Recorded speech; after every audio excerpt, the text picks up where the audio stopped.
మనమైతే ఏం ఎక్స్‌పెక్ట్ చేసాం చెప్పండి పిల్లల దగ్గర నుంచి. మనం చెప్పకుండానే వాళ్ళు చదివితే అబ్బా! ఎక్కలేని ఆనందమో నాకైతే. మీకు కూడా అలానే అనిపిస్తుందా? సో, నేను బయటికి వెళ్ళేసొచ్చాను. పిల్లలొచ్చేసి ఫ్రెష్ అప్ అయ్యారు. పాలు తాగేసి చదువుకుంటున్నారు చూడండి. నేనైతే షాక్ అయ్యాను. అబ్బా! రోజు ఇట్లనే చదువుకుంటే ఎంత బావుండో అని. రోజు చెప్పిన తర్వాతనే బుక్స్ తీస్తారు. ఈరోజు నేను బయటికి వెళ్ళాను కదా! సో, వాళ్ళే వచ్చేసి ఫ్రెష్ అప్ అయ్యేసి బుక్స్ తీసుకొని చదువుకుంటున్నారు. సో, ఏం చదివిరో నాకు తెలవాలి కదా! నేను చెప్పాను ఇంతకుముందు వీడియోలో కోతులైతే ఎప్పుడు మా ఇంటి చుట్టుపక్కలనే ఉంటాయని. అయినా కట్టెలు పక్కకు పెట్టుకొని కూర్చొని చదువుకుంటున్నారు. కొంచెం బయట చదువుకుంటే రిలీఫ్ ఉంటుంది కదా ఇంట్లో కన్నా. కొంచెంసేపు అయితే ఇంకా దోమలు వచ్చేసేస్తాయి. అలా అని చెప్పేసి కొంచెం 4-5 ఆ లోపల బయట కూర్చొని చదువుకుంటారు. ఇప్పుడు నాకు తెలియాలి కదా వాళ్ళు ఏం చదివిరో అని చెప్పేసి వాళ్ళని అడుగుతున్నాను. ఏం చదువుకున్నావు? ఏ సబ్జెక్ట్ చదివినావు అని అంటే, ఇంగ్లీష్ చదివాను మమ్మీ చెప్తాను అని అంటే క్వెషన్ ఆన్సర్స్ అడుగుతున్నాను. చెప్పేసింది. అంటే అప్పుడు నాకు డౌట్ క్లియర్ అయిపోయింది. అమ్మ వీళ్ళు చదువుకున్నారు అని చెప్పేసి. అలాగే మా బాబుని కూడా అడగాలి కదా! వాడిని కూడా అడుగుతున్నాను.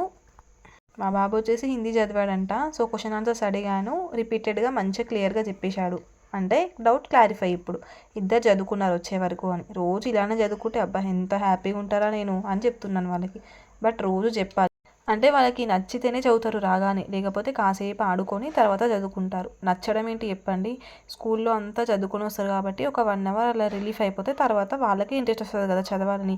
నేను ఈరోజు లేనని చెప్పేసి ఫాస్ట్‌గా రాగానే ఫ్రెష్ అప్ అయ్యేసి చదువుకున్నారు. నాకైతే హిందీ అంటే పెద్ద టఫ్ సబ్జెక్టే. మా బాబుకైతే ఇప్పుడు మొత్తం హిందీయే ఉంటది. సో, వాడు చదువుతుంటే నాకే అనిపిస్తది అబ్బా! ఎట్లా చదువుతున్నార్రా అని. ఎంత టఫ్ అయినా సరే చదువుకోవాలి, నేర్చుకోవాల్సిందే కదా! సో, వీడియో నచ్చితే ఒక్క లైక్ ఇవ్వండి. నచ్చితే సబ్స్క్రైబ్ చేసుకోండి. Thank you for watching.